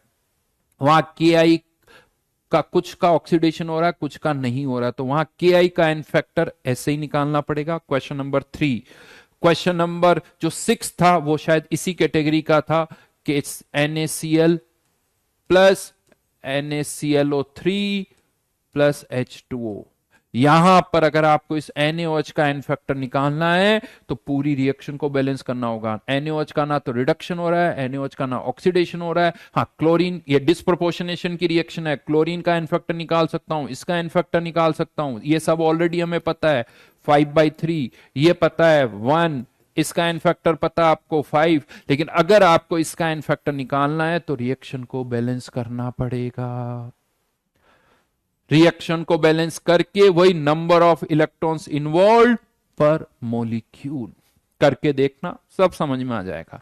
नंबर ऑफ इलेक्ट्रॉन्स इन्वॉल्व पर मोलिक्यूल, तब जाके इसका एन फैक्टर निकल के आएगा। राइट, करके देखना। नेक्स्ट क्लास में मुझे इसका आंसर बताना। होमवर्क दे रहा हूं। मोस्टली देखो बेटा चैप्टर हो चुका है, ज्यादातर चीजें मैं बता चुका हूं। नेक्स्ट क्लास में डिस्कशन करेंगे हम ज्यादा से ज्यादा, और कुछ क्वेश्चंस करवाऊंगा मैं, थोड़े टिपिकल, थोड़े अच्छे लेवल के क्वेश्चंस करूंगा। आसान आसान सब करवा चुका हूं, अब थोड़ा क्वेश्चन का लेवल बढ़ाएंगे नेक्स्ट क्लास में। बाकी सारा कॉन्सेप्ट बता चुका हूं, अब कोई नया कॉन्सेप्ट नहीं रह गया है। तो होमवर्क वाइज अगर मैं बात करूं,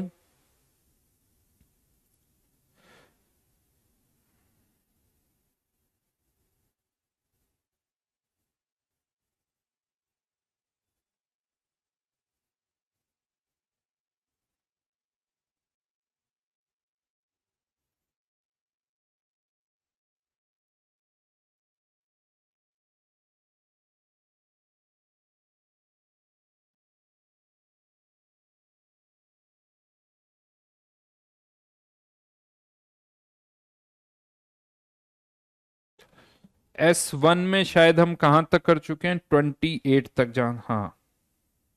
तो S1 पहले मैं दे रहा हूं 29 से लेके 37। S2 के कुछ क्वेश्चंस दे रहा हूं, थोड़े लेवल ऊपर है, ध्यान रखना, प्रैक्टिस करोगे तभी हो पाएंगे।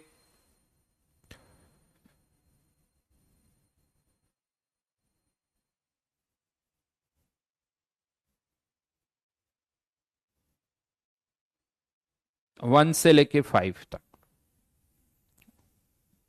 ये थोड़े अच्छे लेवल के क्वेश्चन है, टाइम लगेगा, प्रैक्टिस करना है, ढंग से करो इसको। तो बहुत ज्यादा नहीं दिया है ताकि आप इन क्वेश्चन को अच्छी तरह से टाइम दे सको। जो पहले क्वेश्चन थे उनको भी वापस अच्छी तरह से करो, उनमें जब थोड़ा कॉन्फिडेंस आएगा तब ये क्वेश्चन होंगे।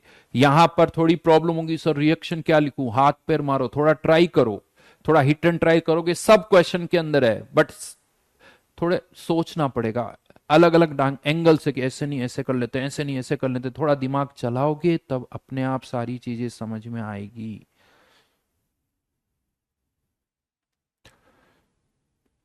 सारंग बेटा, अगर आपने लेट ज्वाइन किया तो अब थोड़ा टाइम ज्यादा देना पड़ेगा, और करंट चैप्टर्स थोड़ा करते जाओ, बट करंट चैप्टर के साथ साथ पुराना बैकलॉग भी क्लियर करना होगा। वो तभी कर पाओगे जब around 13-14 hours per day study करोगे, क्योंकि नॉर्मल जो क्लासेज है उसके लिए आपको 9 to 10 आवर्स स्टडी करना पड़ेगा, फिर जो एक्स्ट्रा करना उसके लिए पर डे 3 to 4 आवर्स और निकालने पड़ेंगे। जो भी पुराने रिकॉर्डेड चैप्टर्स, रिकॉर्डेड लेक्चर्स हैं उनको देखो। हाँ, वहां पर होमवर्क के लिए जो कह सकता हूँ, पुराने जो चैप्टर्स हैं उनमें केवल S1 O1 का ही होमवर्क करो, बाकी फिर बाद में करना, बाकी बाद में करना, ताकि एक बार थोड़ा सभी चैप्टर्स कर सको, ताकि सारे चैप्टर्स में क्या कॉन्सेप्ट इन्वॉल्व है वो तुम्हें पता चल जाए। ठीक है। तो नेक्स्ट क्लास में तो नहीं, नेक्स्ट क्लास में तो अभी हम डिस्कशन ही करेंगे, कुछ क्वेश्चंस करेंगे, और नेक्स्ट टू नेक्स्ट क्लास में हम केमिकल इक्विलिब्रियम स्टार्ट करेंगे। ठीक है, चलिए, थैंक यू।